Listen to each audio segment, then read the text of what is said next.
দুর্গাপুর পশ্চিম আসনের প্রার্থী বদলের সম্ভাবনা গেরুয়া শিবিরের চর্চা শিল্পাঞ্চলের। দুর্গাপুর বার্তা। 2026 সালের বিধানসভা নির্বাচনে দুর্গাপুর পশ্চিম আসনের লড়াই কার্যত এবার ত্রিমুখী হবেই। সিপিএম এবার কংগ্রেসকে আসন ছাড়বে না, এটা 1000% নিশ্চিত। সূত্রের খবর, তৃণমূল এবার তাদের প্রাক্তন বিধায়ককে আর প্রার্থী করবে না আগামী বিধানসভা নির্বাচনে। এর মাঝে শিল্পাঞ্চলে জোর চর্চা গেরুয়া শিবিরের প্রার্থী কে হবেন দুর্গাপুর পশ্চিম আসনে। অঙ্কের হিসাব বলছে জয়ী প্রার্থীকেই পরের ধাপে প্রার্থী করাই এক প্রকার নিয়ম। এছাড়া বর্তমান বিজেপি বিধায়ক লক্ষণ ঘড়ুই পুরনো দিনের কর্মী থেকে নেতা হয়েছেন। শুধু তাই নয়, আরএসএসপন্থী দিলীপ ঘোষের অনুগামী। বর্ধমান দুর্গাপুর লোকসভা আসনের 7 বিধানসভা আসনের মধ্যে বিজেপি বিধায়ক লক্ষণ ঘড়ুইয়ের বিধানসভায় ব্যাপক মার্জিনে লিড পায় বিজেপি। যদিও মুখ্যমন্ত্রীর কাছের লোক তথা এক মন্ত্রীর অভিভাবকত্বের লড়াই করেছিল তৃণমূল। সূত্রের খবর, এত বড় সাফল্যের পরে কেন, কিন্তু প্রশ্ন গেরুয়া শিবিরের কেউই বুঝতে পারছেন না।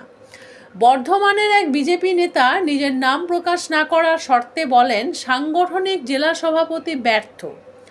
দুর্গাপুর পশ্চিম আসনে গেরুয়া গড়ে গোষ্ঠীদ্বন্দ্ব বাড়ছে। এই আসনে জয়ের সম্ভাবনা 50-50। সূত্রের খবর, বিজেপির অঙ্কে পশ্চিম বর্ধমানে খুব ভালো ফল সম্ভব যদি পাশার দান ঠিকভাবে ফেলা হয়। সূত্রের খবর, বিজেপি বিধায়ক লক্ষণ ঘড়ুইয়ের মতো পরিশ্রমী এবং আদি বিজেপি নেতাকে এবার দায়িত্ব দেওয়া হবে হেভিওয়েট বধে। শিল্পাঞ্চলে জোর চর্চা, তিনি কি জেতা আসন ছেড়ে এক্সট্রা চাপ নেবেন।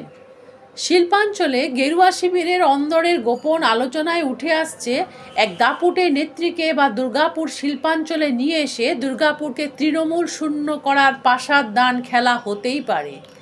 সেক্ষেত্রে বিজেপি ক্ষমতায় এলে শিল্পাঞ্চল থেকে মন্ত্রী তিনিই হবেন, এমনটাই কিন্তু উঠে আসছে নানান চর্চায়।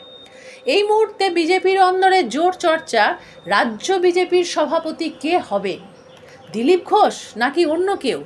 দিলীপ ঘোষ রাজ্য বিজেপির সভাপতি হলে এই বিজেপি নেতা অনেকটাই এগিয়ে থাকবেন পশ্চিম থেকেই প্রার্থী হওয়ার ক্ষেত্রে।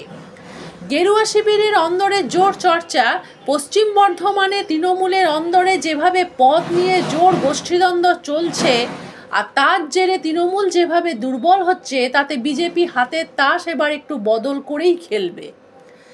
বিজেপির সাংগঠনিক জেলা নেতৃত্ব বলছেন, মিডিয়ার গল্পে বিজেপি মাথা ঘামায় না, মানুষ এবার পরিবর্তন চাইছে, আর তা বিজেপি করতে পারে বুঝতে পেরেছেন জনতা। উচ্চ নেতৃত্ব আর কেন্দ্রীয় নেতৃত্ব ঠিক করবেন কে কোন আসনে প্রার্থী হবেন। সময় বলবে দুর্গাপুর পশ্চিম আসনে গেরুয়া প্রার্থী কে হবেন, কিন্তু জোর চর্চা অন্য আসনে বিজেপি বিধায়ককে তৃণমূলী হেভিওয়েট বধে প্রার্থী করতেই পারে গেরুয়া নেতৃত্ব।